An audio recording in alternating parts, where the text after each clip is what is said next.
Hi friends, class മുറികളിലെയും വീടുകളിലെയും ഒരു വലിയ ചോദ്യം ഇതാണ്: എന്തുകൊണ്ടാണ് എൻ്റെ കുട്ടി മാത്രം പഠനത്തിൽ പിന്നോക്കം പോകുന്നത്? അവൻ അല്ലെങ്കിൽ അവൾക്ക് ശ്രദ്ധയില്ലേ? അതോ പഠിക്കാനുള്ള കഴിവില്ലാത്തതാണോ? പലപ്പോഴും നമ്മൾ കുട്ടികളെ തെറ്റിദ്ധരിക്കുന്നു. പഠനത്തിൽ പിന്നോക്കം നിൽക്കുന്നത് കുറവല്ല, വ്യത്യസ്തതയാണ്. അധ്യാപകരെ, രക്ഷിതാക്കളെ ശ്രദ്ധിക്കുക. നമ്മുടെ കുട്ടികളുടെ ലോകം മാറ്റി എഴുതാൻ ആഗ്രഹിക്കുന്ന നിങ്ങൾക്ക് വേണ്ടിയാണ് ഈ വീഡിയോ. കുട്ടികളെ താരതമ്യം ചെയ്യുന്ന പഴയ രീതി മാറ്റിവെച്ച് അവർക്ക് ആവശ്യമായ സ്നേഹത്തിന്റെയും പ്രോത്സാഹനത്തിന്റെയും വളം എങ്ങനെ നൽകാമെന്ന് നോക്കാം. നിങ്ങളുടെ കാഴ്ചപ്പാട് മാറ്റാൻ പോകുന്ന 4 നിർണായക കാര്യങ്ങൾ ഈ നിമിഷം മുതൽ നമ്മൾ ചർച്ച ചെയ്യുകയാണ്. Let's start. ആദരണീയരായ എൻ്റെ പ്രിയപ്പെട്ട രക്ഷിതാക്കളെ, എൻ്റെ പ്രിയപ്പെട്ട അധ്യാപകരെ, നമ്മുടെ ക്ലാസ് മുറികളും വീടുകളും പൂന്തോട്ടങ്ങൾ പോലെയാണ്. അതിലെ ഓരോ പൂവും വിടരുന്നത് വ്യത്യസ്ത സമയങ്ങളിലാണ്. ഒന്നാമതായി നമ്മൾ മനസ്സിലാക്കേണ്ടത്, ഒരു കുട്ടി പഠനത്തിൽ പിന്നോക്കം നിൽക്കുന്നു എന്നത് അവരുടെ ബുദ്ധിയുടെ കുറവല്ല, മറിച്ച് അവർക്ക് കാര്യങ്ങൾ ഗ്രഹിക്കാനെടുക്കുന്ന സമയം വ്യത്യസ്തമാണ് എന്നതാണ്. നമ്മൾ ചെയ്യേണ്ടത് കുട്ടികളെ മാർക്കിന്റെ അടിസ്ഥാനത്തിൽ താരതമ്യം ചെയ്യുകയല്ല, മറിച്ച് അവർക്ക് ആവശ്യമായ പരിചരണം എന്താണെന്ന് കണ്ടെത്തുകയാണ്.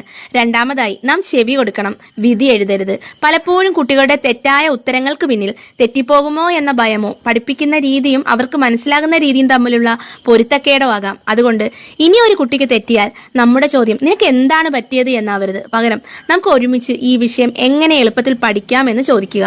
ശാസനകളെ മാറ്റിവെച്ച് സംഭാഷണങ്ങൾ തുടങ്ങണം.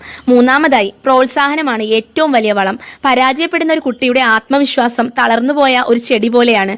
അവർ ഒരു ചെറിയ കാര്യം ശരിയായി ചെയ്യുമ്പോൾ പോലും നിങ്ങൾ അത് ശ്രദ്ധിക്കുക. വളരെ നന്നായി ശ്രമിച്ചു, നിന്റെ ഈ ഭാഗത്തെ പരിശ്രമം മികച്ചതായിരുന്നു എന്ന് പറയുക. ഒരു മാർക്ക് കുറഞ്ഞതിനെ കുറിച്ചല്ല, മറിച്ച് കഴിഞ്ഞ തവണത്തേക്കാൾ ഒരു ചെറിയ മെച്ചമുണ്ടാക്കിയതിനെ കുറിച്ചാണ് നമ്മൾ സംസാരിക്കേണ്ടത്. നാലാമതായി നമുക്ക് പഠന രീതി മാറ്റാം. ലക്ഷ്യമല്ല, പഠനത്തെ നമുക്ക് കളിയാക്കി മാറ്റാം. പുസ്തകത്തിലെ അക്ഷരങ്ങളെ ചിത്രങ്ങളായും വീഡിയോകളായും കഥകളായും മാറ്റുക. പഠനം ഒരു സാഹസിക യാത്രയാകട്ടെ. ഒറ്റയടിക്ക് വലിയ പാഠം നൽകാതെ അതിനെ ചെറിയ ചെറിയ ലക്ഷ്യങ്ങളാക്കി തിരിച്ച് ഓരോ ലക്ഷ്യം പൂർത്തിയാകുമ്പോഴും അവരെ അഭിനന്ദിക്കുക. ഹോംവർക്ക് ചെയ്യാൻ അവർക്ക് പ്രത്യേക ശ്രദ്ധയും സഹായവും നൽകുക. ഓർക്കുക, ഈ ലോകത്തിൽ ഓരോ കുട്ടിയും ഒരു പ്രത്യേക കഴിവുമായാണ് ജനിക്കുന്നത്.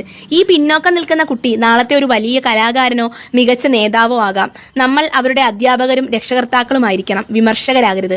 അവരുടെ ആത്മവിശ്വാസം കെട്ടിപ്പടുക്കാനുള്ള ഒരു ശക്തമായ പാലമായി നമുക്ക് മാറാം. നമുക്ക് കൈകോർക്കാം. ഓരോ കുട്ടിയുടെയും വളർച്ചയെ അതിൻ്റെതായ വേഗതയിൽ അംഗീകരിക്കാം.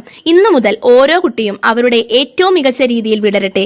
ഇതൊരു നല്ല മാറ്റത്തിന് തുടക്കമാകട്ടെ. നിങ്ങൾക്ക് ഈ സന്ദേശം ഉപകാരപ്രദമായെങ്കിൽ ഈ വീഡിയോ ലൈക്ക് ചെയ്യുക. നിങ്ങളുടെ സുഹൃത്തുക്കളായ മറ്റ് അധ്യാപകർക്കും രക്ഷിതാക്കൾക്കും ഷെയർ ചെയ്യുക.